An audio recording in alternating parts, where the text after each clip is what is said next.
Je suis venu pour honorer et je suis venu pour sanctionner. Mais d'abord, je veux honorer. Dans une vidéo récemment, j'ai dit que Marc Mercier était l'apôtre principal de FDP de la mode. Je peux le justifier. Marc Mercier, c'est un mec, j'ai eu la chance de le rencontrer. Déjà, quand tu lui serres la main à Marc Mercier, parce que je lui ai serré la main en vrai, t'as pas l'impression d'être en train de masturber un poulpe, si tu veux. Tu vois, quand tu lui serres la main, t'as l'impression de serrer la main au programme industriel de l'acier dans la RDA de 1959, tu vois. Donc là, c'est du sérieux. Le mec, si tu veux, 50 balais, il m'a fait une démo, il jette en arrière, il fait un plat du dos, tu vois. Le mec, 50 ans, il fait un plat du dos. Voilà.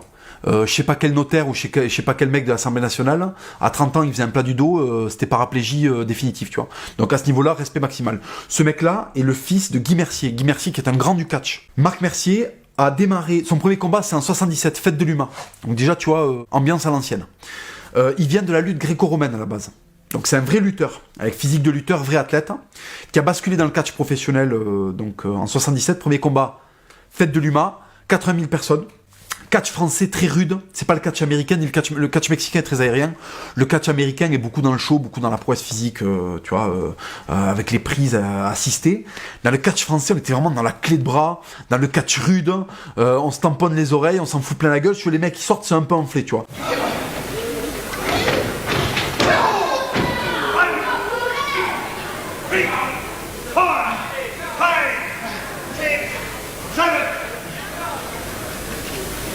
La tournée Ricard, il a fait la tournée Ricard, c'était c'est à l'époque du bourreau de Béthune, hein, l'ange blanc, les grandes heures du catch, les mecs traversaient la France avec des bagnoles, tu vois, autant te dire que les normes de Tarlouse, sécurité, tu vois, t'oublies.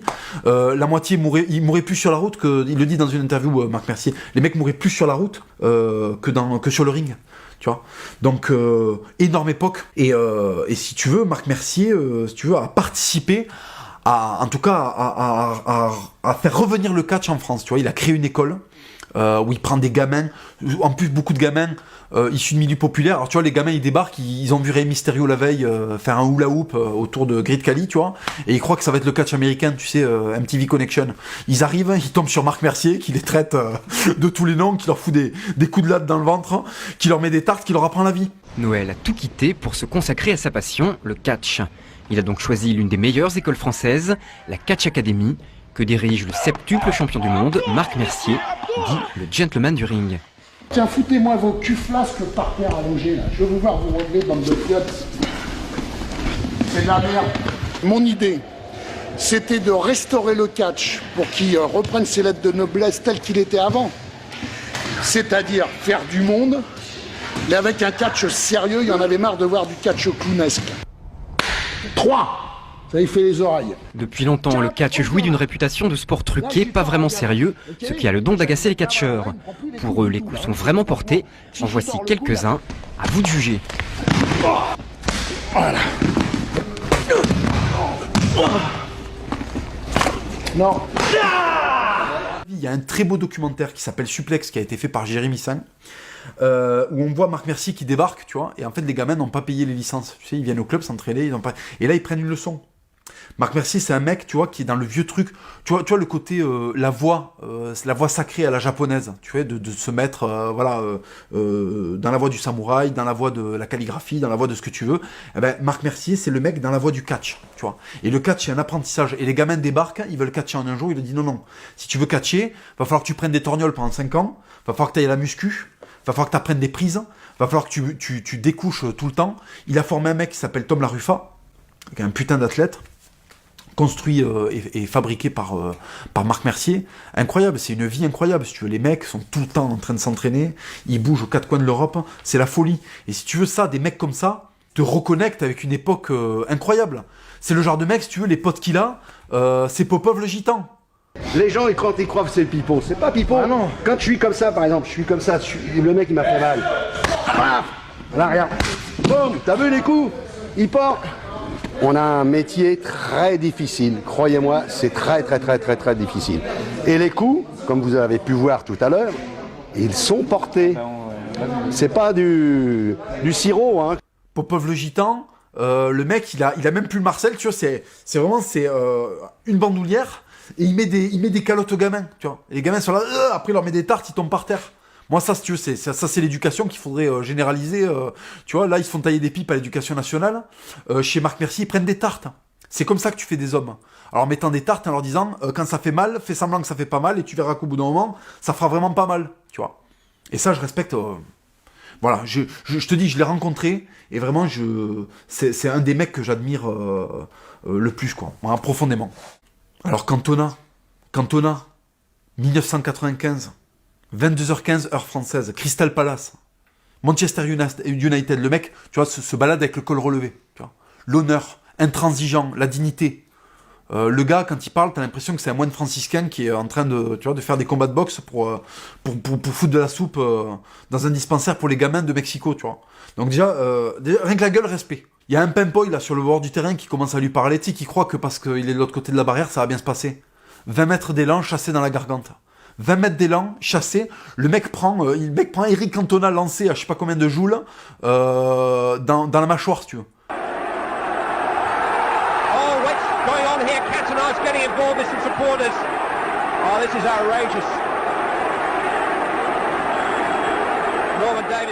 C'est que là, il n'y a pas eu l'ambiance, j'appelle mon avocat, référé, ou tu vas dire à un tel pour qu'il dise à un autre. Non, là, ça a été sanction directe. Intransigeance. Ça, je respecte des mecs comme ça, tu les fais pas tapiner. Tu vois, on n'est pas dans le Serge Aurier qui dit du mal de Laurent Blanc qui l'a fait rentrer au PSG, tu vois, le traître qui est en train de fumer une chicha, il commande sur Internet. Là, c'est pas ce niveau-là. Là. Le mec a un compte à régler, bam, ça tombe direct. Ça, je respecte. Tu vois, je respecte à fond. Je m'énerve parce que moi, j'ai été touché, et ce que je sors aujourd'hui, c'est des trucs que j'ai depuis 10 ans au fond de moi. C'est parce qu'il y a des gens de ma famille qui ont souffert, hein. Parce que vous avez des enfants, vous devez avoir des enfants, et qu'un jour on touche à vos enfants, et comme il y en a faire ce qu'on mais c'est bien, Rick, ce que vous dites. Et vous verrez comment ça. Ouais, c'est bien, parce que ça sort. Alors c'est pour ça que je le sors. Parce que je continue à dire que je leur pisse au cul. Et ça, c'est pas une insulte. Et en plus, politiquement, alors Cantona est à gauche, je partage pas ses idées politiques, par contre là où il a eu des couilles et là où il est droit dans ses bottes, c'est qu'il a dit il faut accueillir des migrants, et contrairement aux bobos qui disent qu'il faut les accueillir et qu'ils les veulent pas en bas de chez eux, il a mis à disposition une baraque avec son pognon, un centre pour les accueillir, avec son argent. Donc là, respect. Il a mis une de ses maisons à disposition. Là, respect. Tu vois, ça, c'est un mec qui est droit dans ses bottes. Lolo Ponce, incroyable. Alors, si tu veux, l'Ariège, il y a eu le Moyen-Âge partout dans le monde. Et au moment de la Renaissance, il y avait le choix. Est-ce qu'on arrête de se torcher avec la main et qu'on commence à se foutre des froufous et se coller des mouches sur la gueule pour aller faire les liaisons dangereuses à Versailles, tu vois? Ou est-ce qu'on continue sur le modèle Godefroy de Bouillon, tu vois? Eh bien, l'Ariège, unilatéralement, a décidé de rester sur le Moyen-Âge, si tu vois. L'Ariège n'a pas pris le Wi-Fi, tu vois? Ils ont gardé la fibre Moyen-Âge pour communiquer avec Louis VI le Gros, tu vois? Saint-Louis, voilà. Les mecs ils sont sur le modèle Saint-Louis. Et si tu veux, ça donne un département où en fait, quand la chasse s'ouvre, t'as des mecs qui chassent sanglier à la grenade. Tu vois, tu sais pas si la guerre d'Algérie, tu sais pas si tu comprends pas. Tu vois, tu te balades, tu fais une randonnée, t'es avec tes gosses, tout d'un coup, paf, génocide de sanglier à la grenade. Donc, déjà, respect maximum. Et l'Ariège nous a offert Lolo Ponce. Et jusqu'à quand ça va durer, quoi. Il commence à y en avoir marre que ce soit les Français qui se fassent tout le temps enculer. Et je vois, il n'y a aucun dirigeant de la Fédération française de rugby qui en parle. On se laisse enculer, on doit aimer ça, quoi. C'est pas possible. Alors Lolo Ponce, tu veux, dans ces vidéos, aucune chemise n'est fermée, parce qu'en fait, aucune chemise ne peut se fermer sur le coup de Lolo Ponce, tu vois. Pour que ça ferme, il faut qu'il mette du XXL, mais du coup, ça fait un deltaplane. Donc si tu veux, Lolo Ponce, déjà, physiquement, c'est la Gaule antique, en fait. C'est-à-dire qu'on n'est même plus sur un modèle, il est bodybuildé, non. Là, c'est les gaillards de avant la fin de l'Empire romain. Donc, si tu veux, au niveau violence, on est maximal. Pour te dire, Lolo Ponce s'est excusé d'avoir fait un AVC. Le mec fait un AVC. Au lieu de faire un communiqué pour faire chialer dans la chaumière, Lolo Ponce, il fait un communiqué pour dire « Désolé les gars, j'ai fait un AVC. Je ne pourrai pas faire les férias. » De Dax, de Vic Fezensac, des Oz. Voilà. Le mec s'excuse de pas pouvoir aller boire des coups avec ses potes aux férias. Tu vois. Donc pour te dire le niveau de violence du mec. Bon, déjà, il y a le rire de Lolo Ponce. Bon alors on est en direct avec Lolo Ponce, qu'on avait un peu perdu de vue. Donc Lolo, première question aujourd'hui. Où étais-tu pendant ces quelques mois? Eh bien, j'ai eu quelques problèmes de santé, j'ai fait un AVC. Donc, j'ai pas pu être présent aux Férias de Béziers, ni aux Fêtes de Bayonne, ni à Mont-de-Marsan, ni à la Feria de Vic-Fezensac. Et je suis passé à la paralysie. Donc, l'alcool, les bons plats et le sel, tout ça, c'est terminé. Malheureusement, l'an prochain, je serai quand même présent aux Fêtes de Bayonne, mais je ne pourrai pas partager un morceau de jambon de Bayonne avec Fabien Marcella et Emmanuel Arinordoki, et encore moins du quilles de rouge avec eux. Je ne pourrai les soutenir que psychologiquement. Mais enfin, ma santé va quand même mieux. Je bande toujours. Voilà, quand tu ris comme ça, t'as plus de limite. Il y a les histoires de Lolo Ponce au col d'Elbouich. Alors, je vais vous raconter une histoire qui s'est passée dans le col d'Elbouich. Je vais vous faire un peu de géographie. Ça se situe entre la Bastide de Sérou et Foix. C'était un copain qui est actuellement qui habite sur Saint-Giron. Il était avec une gonzesse. Alors lui conduisait et la gonzesse était à côté. Et elle lui faisait une pipe. Elle le suçait tellement bien qu'au moment où il a éjaculé, il a tellement joui qu'il en a fermé les yeux. Et qu'au moment où il a éjaculé, il a fait « Ah, oui, c'est bon, il a fermé les yeux, il conduisait, pam, il a perdu le contrôle de la voiture et s'est mis dans le fossé. » Tu vois, quand tu vois comment le mec finit sa vidéo, comment il rigole, tu sais que là, on vit pas dans le même siècle. Il y a un décalage. Si tu veux. Lui, il a redoublé tout ce qui s'est passé entre 1200 et 2018, il l'a redoublé. Si tu veux. C'est un multi-redoublant de la modernité, en fait. Donc à ce niveau-là, là, voilà, c'est de l'alpinisme, si tu veux.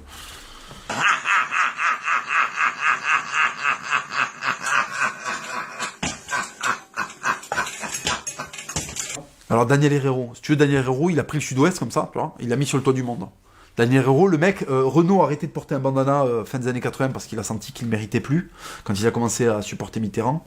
Daniel Herrero, lui, il l'a gardé. Tu vois, c'est un mec, il a un costard, il va au resto 5 étoiles pour aller bouffer de la bisque de homard à Toulon, tu vois, le mec a son bandana. C'est-à-dire qu'à tout moment, il a la même dégaine que quand il jouait au flipper et qu'il mettait des coups de tête sur les docks de Toulon. Son père était docker. Son père a joué pilier à Toulon, il me semble. Et lui, ensuite, il a été entraîneur. Sa philosophie est fantastique. Le mec, il était trop violent pour aller à la télé. C'est-à-dire que les gens regardaient les matchs, et au lieu d'avoir les commentaires de Tarlouse de France 2, ils mettaient Sud Radio pour avoir l'image de France 2 et les commentaires d'Herrero, quoi, tu vois. Herrero, c'est le vrai poète. Il est capable de mettre un coup de tronche et d'écrire des bouquins sur le rugby, sur la construction du rugby à travers l'histoire. La violence a plein de synonymes. L'agressivité, l'ardeur, le tempérament, le courage, la générosité, la vaillance, le pas pédé, tu vois, tous ces synonymes-là jusqu'au plus ordinaire. Il y a tout un univers comme ça dans le monde rugbyistique, métaphorique, sur tout ce qui sera la sacralisation du courage, le rudoyant. La violence, c'est la transgression des lois. Alors Johnny, moi j'ai jamais été un grand fan de sa musique, je préfère être clair là-dessus, je vais pas faire semblant. C'est pas parce qu'il est mort que tout d'un coup, voilà. Johnny, j'ai jamais été vraiment fan de sa musique. Par contre, j'ai un respect pour l'individu énorme. Énorme. C'est un mec qui faisait des concerts dans des toutes petites municipalités. À la fin, il mettait des rallonges pour aider justement des petits villages et tout ça pour participer à l'économie locale et tout. D'une générosité incroyable. On l'oublie souvent, mais c'est un de ceux qui a fait travailler le premier, Jimi Hendrix. C'est Johnny qui a vu le génie musical chez Jimi Hendrix. Donc, tu vois, ils l'ont fait passer pour un teubé parce que ça leur cassait les couilles qu'un mec avec une dégaine de mécanicien de Roubaix, tu vois, puisse faire remplir le Stade de France. Mais à un moment, tu vois, ils ont eu beau l'attaquer. Ce mec-là, il avait beau être de droite, si tu veux, a fait 1000 fois plus seul que n'importe quel bobo de Canal+ ou du Petit Journal. Tu vois, il a fait le Caravan Tour. Il a contacté des forains, il a vécu dans une caravane pendant 1 an, il a pris 50 kilos, il avait des bras comme ça, il a commencé à nous faire des jaquettes incroyables, tu vois, des jaquettes où il fait des bras de fer avec des camionneurs de 40 balais qui s'appellent Maurice et qui ont des Marcel. Déjà, alors, cette jaquette, il faut que j'en parle. Tu vois, il y a le Gréco, il y a le Caravage, il y a Botticelli, tu vois, il y a Goya, et en fait, à un moment, il y a la jaquette de Pas Facile. Donc Johnny, en sueur, 80 kilos, il suffoque de tellement qu'il est gros et musclé, tu sais. Il est en train de tester au bras de fer un espèce de mec énorme qu'on ne voit pas, et il y a une bougie qui les éclaire. Et en dessous, il y a écrit « Pas facile ». Mais est-ce que ce titre n'est pas le putain de résumé de folie de la vie, tu vois, de la vie des mecs comme ça? Pas facile, tu vois. Et ça, pour ça, j'ai un respect pour lui énorme. Énorme. Alors, Depardieu, tu vois, si tu veux, Marc Mercier te connecte avec ta résistance à la douleur. Tu vois, il te connecte avec la tournée Ricard 77, le catch à l'ancienne. Lolo Ponce, il te reconnecte avec le Moyen-Âge. Tu lui parles, si tu veux, il y a le Doc et Marty qui viennent te récupérer en DeLorean parce que vous allez assister au couronnement de Hugues Capet, tu vois. Daniel Herrero, il te reconnecte avec un vocabulaire sain. Tu vois, quand il dit coup de courge dans les costilles, par exemple, tu vois, on n'est pas sur la novlangue de Tarlouse, téléphone portable, je sais pas quoi, là, tu vois. Là, on se parle à l'ancienne. Daniel Herrero te reconnecte avec les ambiances, tu mets des coups de casque dans le vestiaire et tu bois du Saint-Ol pour tenir la seconde mi-temps, tu vois. Voilà, des mecs comme ça te reconnectent avec ça. Depardieu, avec quoi il te reconnecte? Depardieu, il te reconnecte avec la bouffe. J'aime bien les sites de paysans, les sites qui s'appellent des torboyaux, qui te donnent de la chiasse tout de suite. C'est votre premier haggis. Ce sont des abats de moutons. Très bon, ça. Ça, c'est des méduses. Mais ça se bouffe. Ça doit être bon à manger un phoque. Tu vas te régaler, là. Si les hosties étaient comme ça, j'ai échappé au diabète parce que je suis soigné par les Russes.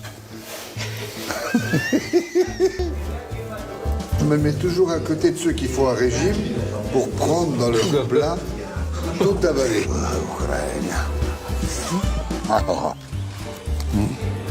Encore une, mon Gérard? Ouais, bah oui. Depardieu, il y a eu un docu qui est sorti récemment. Il fait que bouffer, il est fantastique. La France est devenue tellement pitoyable qu'il a été obligé de se barrer en Russie pour continuer à vivre normalement. C'est le chef gaulois, si tu veux. Tu vois, les trucs que Astérix fait dans la BD, tu vois, pour de faux, il les fait pour de vrai dans la vie. Manger sanglier entier, il boit, il pète. Quand il parle, il dit ouais, la couenne roulée. Tu vois, le mec te ramène à un type de nourriture qui n'existe plus. Les mecs pèsent leur nourriture maintenant. Au Moyen-Âge, tu mettais des coups de hallebarde pour récupérer à manger. Là, aujourd'hui, tu pèses. Tu sais, tu refuses la calorie. Tu dis non à la calorie. Tu vois. Depardieu, la calorie, autant te dire que si tu veux, il a fait une OPA dessus, c'est fini là, tu vois. Si elle est cotée en bourse, c'est le principal bénéficiaire. Et ce mec-là, ben voilà, il fait frire des saucisses, il parle avec Poutine. Déjà, Poutine l'approuve. Si Gérard veut vraiment avoir un permis de séjour ou un passeport russe, c'est une affaire réglée et de manière positive. Nous avons de très bonnes relations personnelles, des relations amicales, même si on ne se voit pas très souvent. Quand Poutine t'a approuvé, qu'est-ce qui se passe, tu vois? Tu parles à qui après? Tu parles à Jésus, tu parles à Juan Carlos, tu parles au roi du Maroc, tu parles à Randy Savage, tu vois? Tu parles à des mecs comme ça, tu peux plus parler avec, tu vois, Cyprien, va balayer s'il te plaît. Tu vois? Alors Delavier incroyable. Delavier, si tu veux, c'est un mec, il a écrit, il a fait 10 ans de dissection. Parce que c'est un grand, tu vois, c'est quand même, c'est un intellectuel. Et en plus, en anthropologie, je veux dire, c'est un mec qui a ouvert des corps humains. Il a fait 10 ans de dépression. Après, il a écrit un bouquin sur la muscu qui s'est vendu partout dans le monde parce que le mec, c'est une machine. Tu sais, c'est les muscles à la française. Il s'appelle Delavier. Il a une moustache, tu vois, la Saddam Hussein. Et il fait 100 kilos de muscles, si tu veux. Tu vois, il a écrit un bouquin, c'est un best-seller. Et là, il s'est barré en Hongrie parce qu'il supportait plus de vie en France. C'est-à-dire que le mec va dans un pays où on mange les enfants. Parce qu'il n'en peut plus de, tu sais, il en peut plus de comment est devenue la France et à quel point c'est devenu un pays d'esclaves, tu vois. Donc ce mec-là, dans 40 ans, va mourir. Et quand ce mec sera à sa mort, quand il va mourir, qu'est-ce qui va se passer? Il va rester qui? Gilles Verdez? Ah ouais. Non, mais c'est vrai. Alors, racontez-moi. Donc vous avez peur des clowns blancs? Ça me terrifie. Quoi, c'est vrai?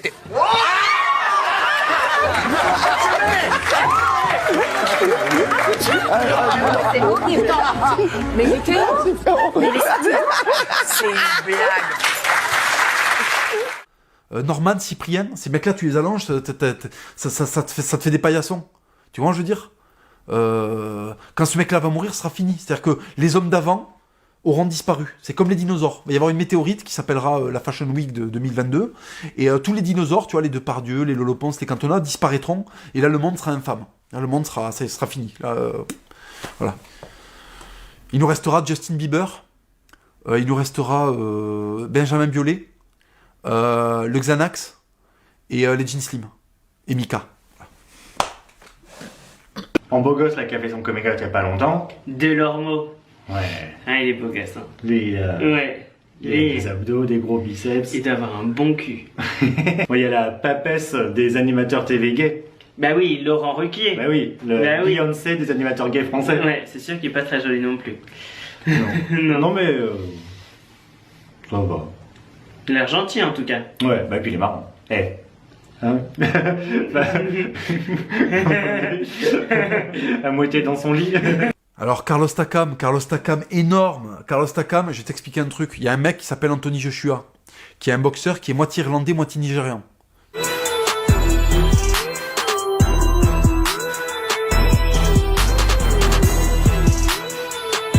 Fighting Spirit et 200 ans de guerre tribale, hop, tu vois, Peaky Blinders et on met des têtes sur des pics à l'entrée du village, tu vois, hop, tu touilles, tu vois, fusion, Mister Popo et Vegeta, et là, paf, t'as Anthony Joshua, tout le monde l'esquive.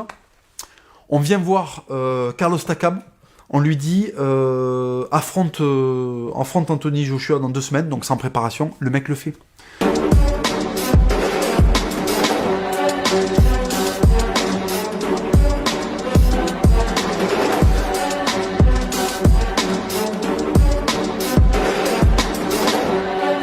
Carlos Takam, c'est le noir qui n'est pas swag. C'est pas un Wakandais, si tu veux. Tu vois. Là, c'est pas un Afro-Américain qui se prend pour un Africain. C'est un Camerounais. Le mec, sa tête, on dirait un rocher. Tu vois. Son visage ne vous est peut-être pas familier. Né à Douala au Cameroun, récemment naturalisé français, Carlos Takam n'est pas le plus connu des boxeurs tricolores, mais il reste à ce jour l'un des plus talentueux. Sa mère lui faisait la bouffe dans des récipients, il n'y avait pas de table. Si tu veux. Le mec mangeait dans des ramequins, tu vois, des ramequins en terre cuite. Donc en fait, quand tu as ce genre de background, si tu veux aller affronter un mec en pay-per-view pour 4,50€ avec 2 semaines de préparation, il signe. Gros respect. Ça, c'est le panache à la française. Le mec a beau être d'origine camerounaise, c'est le panache à la française. Énorme respect, énorme athlète. Sizia Zaïk. Alors là, Sizia Zaïk, si tu veux, là c'est... Alors déjà, le gars est moitié grec, moitié albanais. Tu sais, on dirait les croisements de chiens, genre, il est moitié pite, moitié doberman, tu sais, pour le rendre plus méchant. Là, déjà, grec, albanais, c'est la méchanceté, toi, tu commences à faire des... Tu commences à faire des fusions. C'est comme dans Dragon Ball Z. Au lieu que ce soit Vegeta avec je sais pas qui, avec Mister Popo, là, c'est grec, albanais. Donc là, si tu veux, là, le mec, à tout moment, il fait de l'huile d'olive, et puis le lendemain, il décapite un mec sur le port de Naples, tu vois. Donc, respect maximal. Sizia Zaïk, il a été dans un gang de jeunes, il cassait des gueules, gros blouson cuir. Il est rentré dans la Légion. Il a été orpailleur. Il a créé une société pour extraire de l'or illégalement au Brésil. Tu sais, le mec... alors là, l'environnement, il l'attrape. Si tu lui mets une levrette, il ne rappelle pas le lendemain, tu vois. Ça, c'est fait. Et Sizia Zaïk, il a eu des casinos. Il s'est marié avec 26 gonzesses. Il a été menacé de mort. Il a fait du recouvrement de dettes au Canada, le mec. Tu vois, Légion, recouvrement de dette au Canada. Enfin, en fait, est-ce que ces couilles, si tu veux, transpirent tellement que le mec en été, t'es obligé de le stocker dans une piscine. Là, mais sans déconner, quoi. T'as des mecs comme ça, ils sont où? Où sont les Sizia Zaïk? Le mec est mort en 2011, c'est fini. C'est fini. Il est très difficile d'être libre. Tu le payes à chaque moment de ta vie.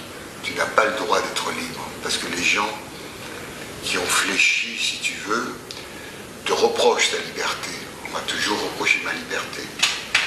Mais je suis satisfait, si tu veux, de l'avoir eu. Et je l'aurai jusqu'au bout. Les mecs qui présentent cette émission-là, je me suis dit que ne rien faire, rester dans mon canapé, ça aurait été être lâche et surtout faire la preuve de notre impuissance face à cette montée des extrêmes. Voilà, qu'est-ce que c'est que ça?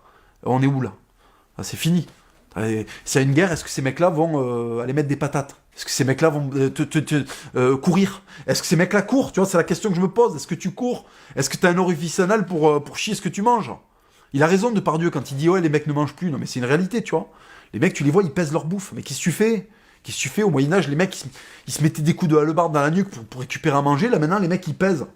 Putain, t'as envie de distribuer des calottes. Je te jure, c'est le siècle de la distribution des calottes. Alors récemment, j'ai fait une vidéo où je parlais du gay savoir. Et je disais que dans le titre, il y avait gay et il y avait savoir et que c'était une bonne raison de ne pas le lire. Bon, c'est une boutade, parce que si j'ai le bouquin, c'est que je l'ai lu. Nietzsche a son mérite. Le problème de Nietzsche, c'est que, si tu veux, Nietzsche, c'est un protestant prussien qui t'explique qu'il n'y a plus besoin de Dieu. Dieu, c'est toi. Voilà. Alors les Allemands, ils se sont dit ça, tu vois, ils se sont dit, ouais, Dieu, c'est moi. Et qu'est-ce qu'ils ont fait? Ils ont pris une branlée en Russie, à Stalingrad. Parce qu'en France, les mecs se disaient pas, je suis Dieu, les mecs se disaient, je suis une merde de l'Union soviétique. Je vais très certainement mourir, donc autant essayer de tuer un Allemand entre-temps, tu vois. Donc quand t'es face à des mecs comme ça, tu vois, c'est-à-dire qu'il y a un moment, il y a eu Nietzsche, et puis en face, il y a eu, si tu veux, 500 ans de famine, en fait. Et quand ça s'est rencontré, ben, les Allemands ont perdu. Le problème de Nietzsche, c'est que quand tu commences à te prendre pour Dieu, t'as plus de limite. Tu vois, tu n'es plus un Méditerranéen, donc qu'est-ce qui se passe? Eh ben en fait, tu finis sur la plage avec un camping-car, des chaussettes blanches et des claquettes, chaussettes, tu vois. Ça, c'est immonde. En Allemagne, tous les 2 jours, là, t'ouvres le journal. En Autriche, là, il y a un mec, il a mis sa fille dans la cave, il l'a violée pendant 25 ans, tu vois. Voilà, ça, c'est parce que tu te prends pour Dieu. À quoi sert la vanité? Tu vois, les vanités dans la peinture du 15e, c'était pour te dire non, t'excites pas. Là, t'as un bling en or, tu t'appelles François Pommier, mais relaxe-toi, il y a un moment, tu vas pourrir. Tu vas mourir, tu vois. La peinture de Goya, c'est ça. Le mec, il t'explique, il te dit oui, c'est bien, tu vois, tu règnes là, t'es à cheval, t'as une moustache, tu vois, tu pèses, mais il y a un moment où en fait, tu vas être vieux, édenté, tu vas être une merde. Et là, il y a les ghouls de l'enfer qui vont venir toquer à ta porte, qui vont faire bah alors là, qu'est-ce qui se passe là? C'est pour bientôt, tu vois, tu vas commencer à avoir des hallucinations. Et là, si tu veux, ça, c'est le moment où en fait c'est ça qui a façonné, si tu veux, les Italiens. Les Italiens, pourquoi est-ce qu'ils ont peint la chapelle Sixtine? Pourquoi est-ce que c'est des mecs qui vivent vraiment? Tout comme les Espagnols. Je vais t'expliquer pourquoi. Et je vais faire un lien d'ailleurs avec la France. Le Caravage, prenons l'exemple du Caravage. Le Caravage, c'est un mec, il peignait des tableaux d'une finesse absolue. Mais il n'oubliait pas d'être un homme. C'était pas un mec de YouTube, point final. C'était un mec de YouTube parce qu'il peignait des tableaux. Mais qu'est-ce qu'il faisait le soir? Il avait baston. Il allait à la taverne, il se battait avec des mecs. Il plantait des types. Hein. Il est mort à 3h du mat sur une plage en duel contre un mec, tu vois, à la rapière. Est-ce que tu connais beaucoup là d'intellectuels de la fac qui nous parlent de Nietzsche, qui ont fini par faire des duels sur la plage? Ou ne serait-ce que dans le métro quand il y a une gonzesse qui se fait emmerder? Non. C'est-à-dire que les mecs t'expliquent la soif de... Ils te disent non, surtout, ne touche pas à Nietzsche. La soif de puissance, elle s'arrête quand il sort de la fac, en fait. Parce que là, la puissance, si tu veux, il y a une vanité qui est le monde réel.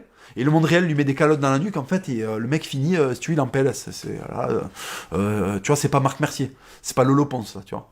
C'est-à-dire que les mecs t'expliquent, oui, Nietzsche, la puissance s'arrête sur les bancs de la fac. Tu vois. En plus... Si tu veux, ça va plus loin parce que par exemple, dans la culture espagnole, tu vois, par exemple, non seulement il y a la mort, mais contrairement aux Italiens, il y a tout ce qu'il y a entre la jouissance et la mort. Parce que les Italiens, c'est la jouissance et le miroir de la mort en face, tu vois, qui est représenté très cru. En Espagne, c'est tout le côté rance de la pourriture progressive, tu vois. C'est-à-dire vraiment la famine, la folie, le visage qui se, tu vois, on perd l'or, l'empire s'écroule, ça va plus, tu vois. Les tableaux du Gréco, il y a un tableau magnifique qui est l'enterrement du comte d'Orgaz, que j'aime beaucoup, qui est incroyable. Et en fait, le mec meurt, il y a ses contemporains qui le regardent mourir. Donc c'est très triste, tout le monde a le visage chireux, le mec est une charogne en fait, hein. Il y a un curé qui est en train de le foutre en terre, si tu veux, c'est la tristesse absolue. Et là au-dessus, il y a Dieu qui regarde la scène, et tu sens que le mec, c'est pas grave, il a eu raison de peser dans son vivant et de faire des trucs incroyables, parce qu'en fait, sa vie prend son importance parce qu'il est mort d'une belle façon, avec un bon vécu, tu vois. Et là, il arrive face à Dieu, il va être accueilli au paradis. Et ça, c'est fantastique. Tu vois, c'est fantastique. Anal Génocide est un étudiant muni d'un t-shirt et d'une barbe qui m'a clashé sur ce qui semble être dans un amphithéâtre. Alors déjà, quand je me fais clasher par un mec qui est au fond de la jungle ou qui est dans une école de boxe, si tu veux, alors je commence à flipper. Quand je me fais clasher par un mec, derrière lui, il y a des tracts de l'UNEF pour la prochaine manif à la Sorbonne, si tu veux. Autant te dire qu'au niveau pression, là, bon. C'est pas exactement, c'est pas la même biographie que Marc Mercier. Marc Mercier, sa biographie, c'est un distributeur de coups de boule. Ce mec-là, sa biographie, c'est un distributeur de capotes, tu vois. On n'est pas dans le même game. Et en fait, au final, ce mec-là m'a clashé parce que j'ai touché à son idole. Alors, je vais lui expliquer un truc à Anal Génocide. Mon monde à moi a été détruit par des mecs comme lui. Tu vois, mon monde à moi, tu vois, le monde de Cyrano de Bergerac, les couilles et la poésie. Vivre, tu vois, tringler des gonzesses méritantes, bouffer, boire, se battre, réfléchir sur la vie, avoir vécu et mourir tranquille. Tu vois, voilà, ça c'est mon école. Et ces gens-là, avec leur soif de puissance du salon, tu vois, parce que Nietzsche, en fait, il est pas sorti de chez lui, tu vois. Nietzsche, il est mort dans sa pisse ou dans sa merde, tu vois, dans son plumard. Nietzsche, qu'est-ce qu'il a fait? Est-ce qu'il a mis un coup de tête, Nietzsche, tu vois? Parce que je veux bien les respecter, à part sa moustache, qu'est-ce que je peux respecter? Il a la moustache de Saddam, mais à ce que je sache, il a pas mis un seul coup de Kalachnikov ou une seule calotte à qui que ce soit, tu vois. Donc à partir de ce moment-là, c'est bien la soif de puissance, mais quand ça reste dans ton salon, ça donne le nazisme, tu vois. Voilà. Et ce mec-là ne comprend pas ça. Tu vois, il me dit oui, tu touches à mon idole Nietzsche. Nietzsche a écrit un bouquin qui s'appelle Le Crépuscule des idoles, et il a détruit mon monde, le monde d'avant. Nietzsche a détruit le monde des hommes d'avant, tu vois. Et moi, je récupère le monde que Nietzsche a fabriqué, le post-nazisme. Un monde qui est fait de repentance et de fiottes et de culpabilité, à juste titre d'ailleurs, tu vois, et de mecs de demi-mesure, voilà. C'est-à-dire qu'il en a fini avec le monde d'avant. Il a crépusculé mes idoles, mais moi je vais crépusculer Nietzsche. Revenons au corps. Tous ces youtubeurs là, qui me disent, oui, la soif de puissance. Mais moi, la soif de puissance, je dis aux gens, retournez vers la boxe, faites-vous mal. Quand tu prends des marrons dans la gueule, et le pinard que tu vas boire après, qui a cuvé pendant 20 balais, tu sais ce que ça vaut. Tu sais ce que ça vaut. Parce que tu as éprouvé toutes les facettes de la vie. Tu es allé au tréfonds de l'existence humaine, en fait. Dans la pire des adversités, et dans le maximum de sa beauté. Il n'y a que quand tu as pris des pêches dans la gueule, que tu peux l'apprécier à sa juste valeur, la peinture du Gréco, la peinture du Caravage. Le Caravage, il y a des mecs décapités. Si t'es un trou de balle et que tu vois un mec décapité, t'es là, tu fais, oh, il est décapité. Si t'es un mec qui a vécu, tu sais ce que c'est que la décapitation. Tu vois, tu te dis à un moment, le mec, il était en train de scier là, et au niveau des cervicales, il a dû en remettre un coup, tu vois. Si t'as jamais vu un putain de menuisier en train de scier une planche, tu sais pas ce que c'est qu'une décapitation, tu vois. Faut avoir vécu. Donc les mecs qui me parlent d'art, qui n'ont pas vécu, va mettre des patates, on en parlera après. C'est ça. C'est que la vie, c'est à un moment se confronter aux choses pour en apprécier la beauté. Tu vois. Donc qui me casse pas les couilles avec Nietzsche, moi je leur dis, tu me prends Nietzsche, tu m'opposes Nietzsche, ben je te mets du Cyrano, moi, je te mets du Cyrano à la gueule.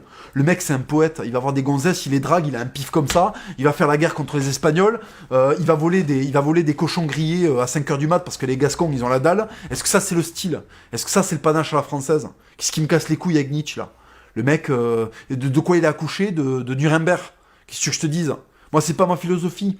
Si tu veux, je préfère un cantonat qui ressemble à un moine franciscain qui protège des Indiens, tu vois, et qui catch pour donner de la soupe aux enfants de Mexico, que ces espèces de mecs complètement désincarnés qui n'ont pas vécu.